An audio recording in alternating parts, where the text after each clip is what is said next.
शुभ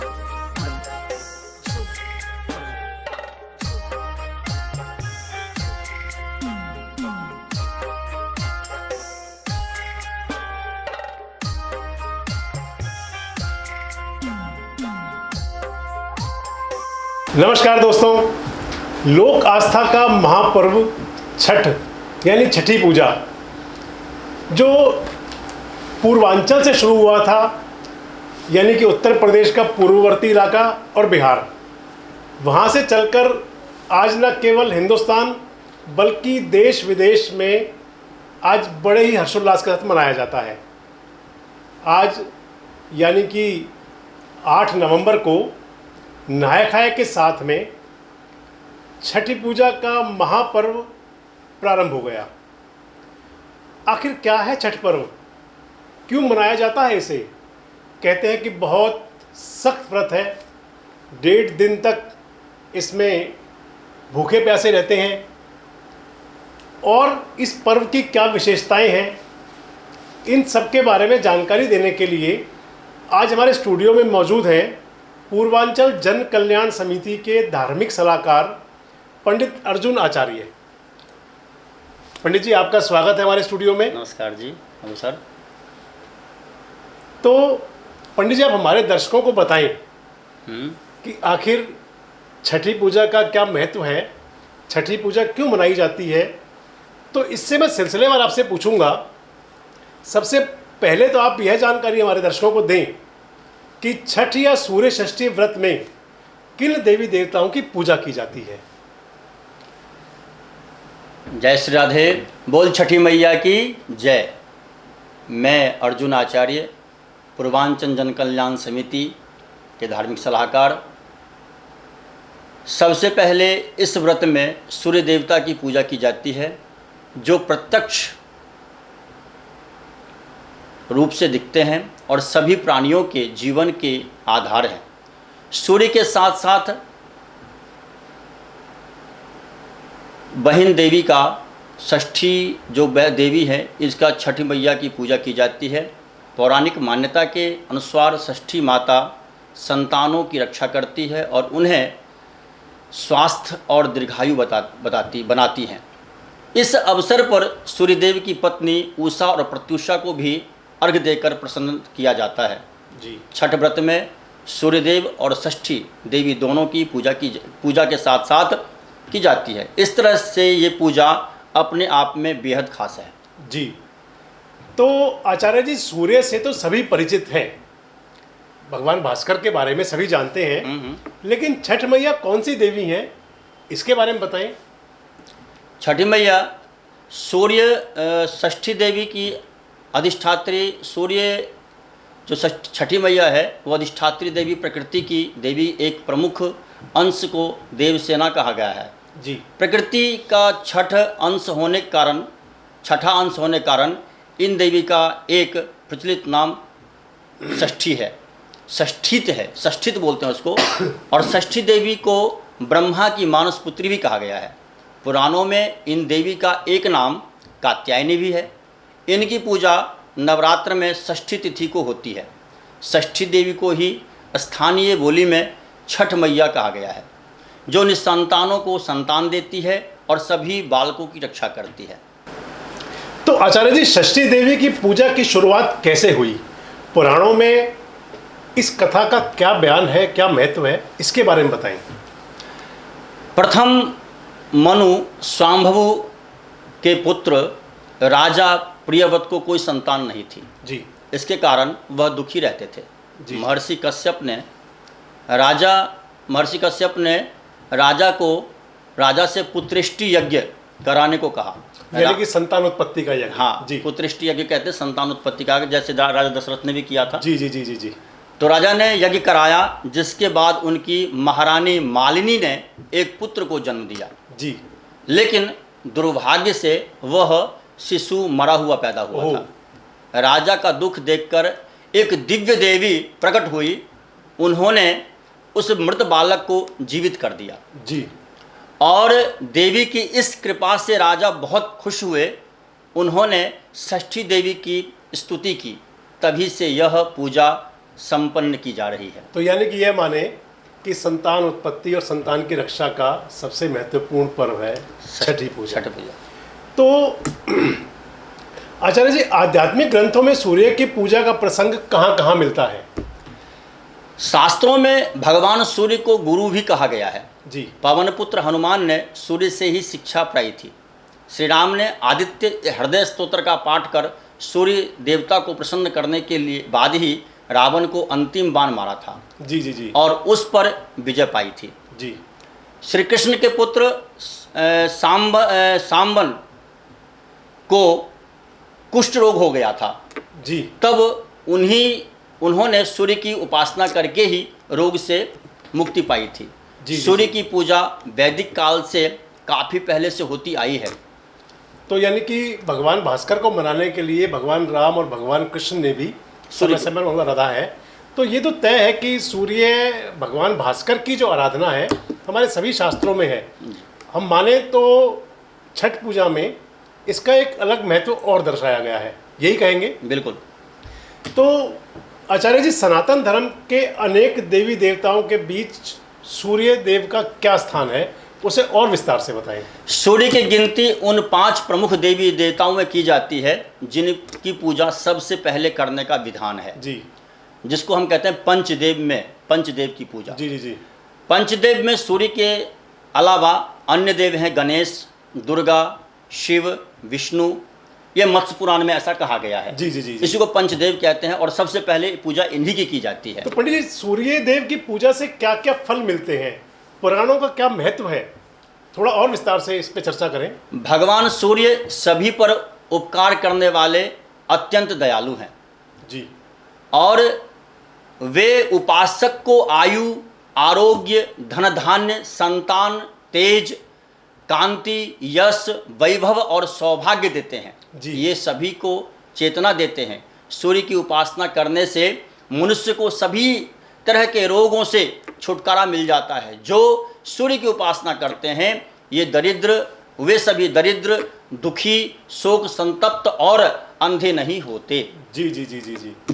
सूर्य को ब्रह्म का ही तेज कहा जाता बताया गया है। धर्म, अर्थ, काम और मोक्ष, इन चारों पुरुषार्थों को देने वाले हैं भगवान सूर्य। साथ ही पूरे संसार की रक्षा करने वाले भगवान सूर्य हैं। जी जी जी। तो आचार्य जी, जो छठी पूजा में लोग पवित्र नदी और तालाब आदि के किनारे क्यों जमा होते हैं, इसका क्या महत्व है?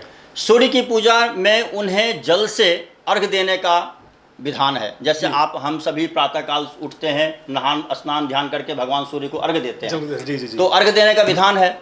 पवित्र नदियों का जल से सूर्य को अर्घ देने और स्नान करने का विशेष महत्व बताया गया है। जी जी जी। हालांकि यह पूजा किसी भी साफ सुथरी जगह पर की जा सकती है, लेकिन नदियों में, तालाबों में, गंगा यमुना चैव गोदावरी सरस्वती नर्मदा सिंधु कावेरी जलेस्मिन् सन्निधिं कुरु, सभी देवी नदियां जो हैं उसमें निवास करती हैं। तो निवास करने, जो हम स्नान करने से हमारा पाप पुण्य, जो भी हमारा पाप है, सब धुल करके हम पवित्रवान हो जाते हैं। और जब पवित्र हो जाते हैं तो भगवान सूर्य को अर्घ देते हैं, तो हमें दीर्घायु, आरोग्य, सब कुछ, सुख संपत्ति, सब कुछ की प्राप्ति होती है। यानी कि बोले तो सीधे सीधे शब्दों में कि पूरी तरह से स्वच्छ होकर के पाठ पूजा शुरू की जाती है। बिल्कुल बिल्कुल बिल्कुल।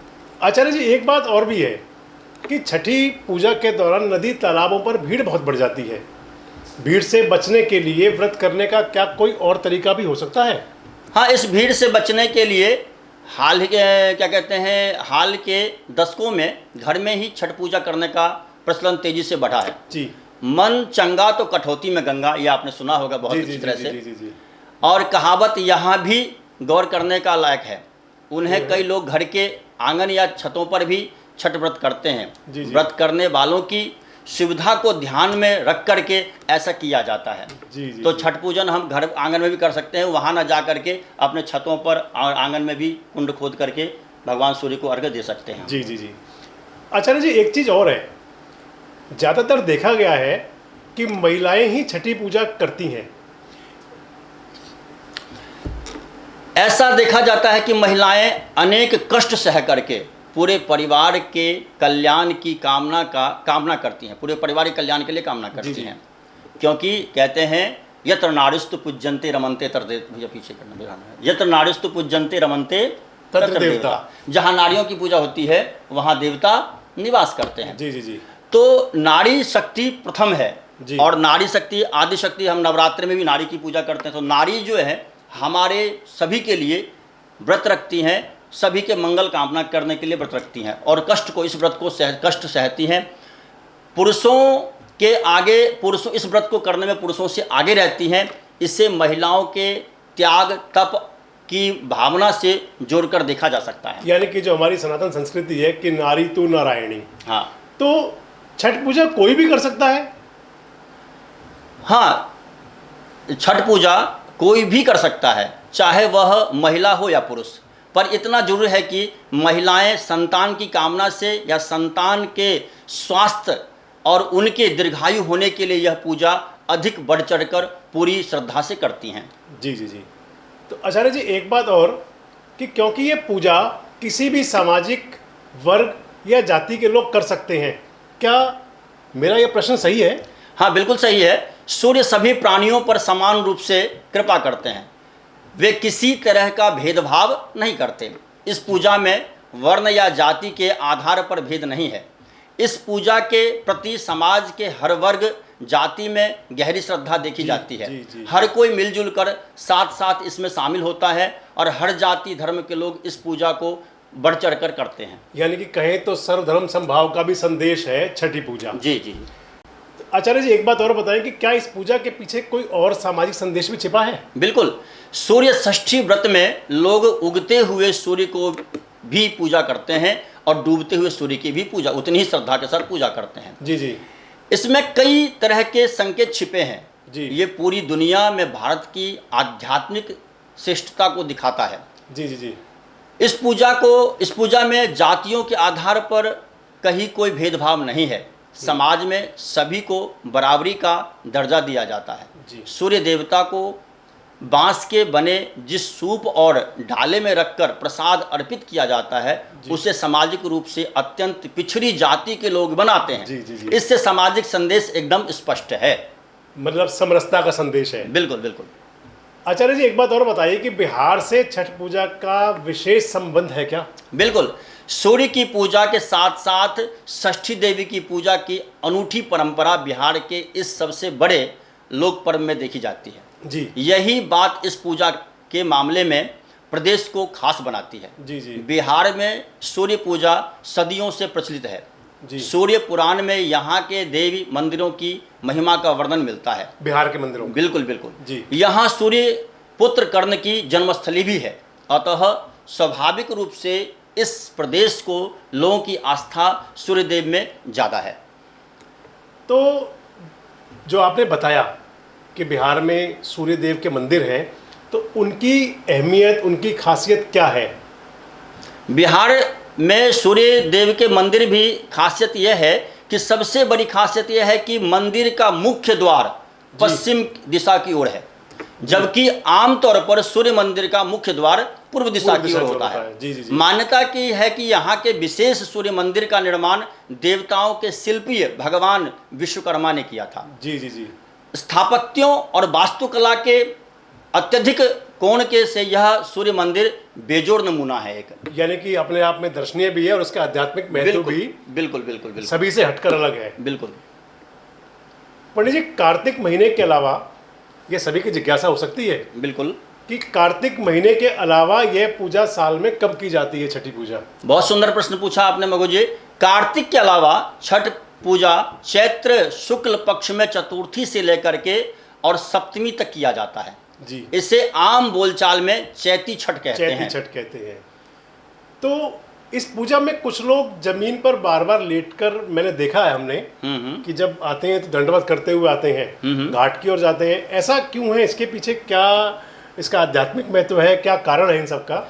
आम बोलचाल की भाषा में इसे कष्टों देना कहते हैं। कष्टों को देना कहते हैं। ज़्यादातर मामलों में ऐसा होता है कि जब किसी ने इस तरह की कोई मन्नत मानी होती है जी, जी, जी। तो वो जो है लेट करके जो है वो मन्नत को पूरी करते हैं, अथवा जिस तरह से मन्नत मानते हैं वो हम लेट करके देंगे, चाहे परिक्रमा लगा करके, कोई नंगे पैर, कोई भूखे प्यासे, कोई बिना कपड़ा का, इस तरह से जो है वो मन्नत को पूरी करते मतलब हैं। जिसने कोई किसी व्रत करते हुए कोई मन्नत मांगी हो अपने भगवान से, अपने इष्ट से, आराध्य से, उसका जो उन्होंने मन्नत मानी थी उसको पनौती करने के लिए, पूरा करने के लिए वो बिल्कुल विशेष अर्चना करते हैं। बिल्कुल बिल्कुल बिल्कुल बिल्कुल।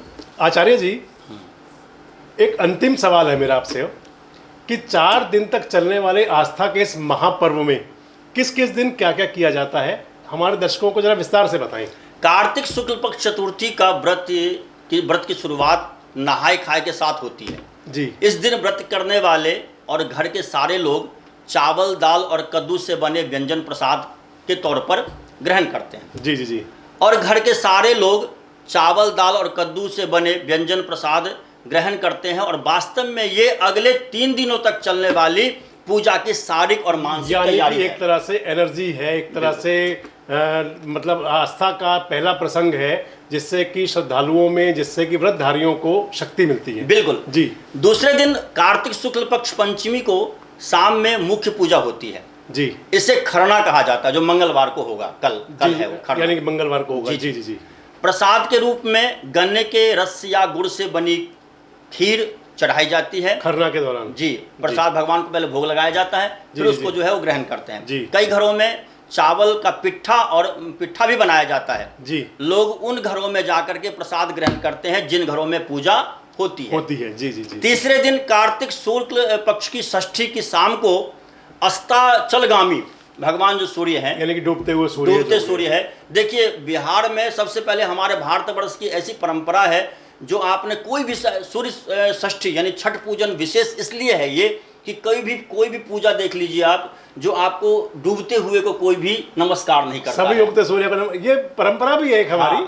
लेकिन उगते सूरज को नमन करते हैं सब। हाँ, लेकिन वहां पर सबसे पहले प्रथम किया जाता है डूबते सूरज को प्रणाम करते हैं। जी, जी, यानी जो हमारे कष्ट हैं सभी विलुप्त हो जाए, हम जो है हमारा शरीर बिल्कुल जो है स्वच्छ हो जाए, और भगवान सूर्य को अगले दिन प्रातः काल जो है उगते हुए सूर्य को हम अर्घ दे करके ये प्रार्थना करते हैं हमारा पुनर्जीवन मिले हमें, और दीर्घायु कामना करते हैं, संतान प्राप्ति का कामना करते हैं, हर एक तरह से स्वस्थ रहने का, अपने परिवार का, समाज का कल्याण के लिए भगवान सूर्य से उगते हुए सूर्य से प्रणाम। तो सबसे पहले अस्ताचल सूर्य को अर्घ दिया जाता है, और उस व्रत के साथ साथ सारे लोग डूबते हुए सूर्य को अर्घ देते हैं, जितने लोग भी पानी में खड़े होते हैं जी।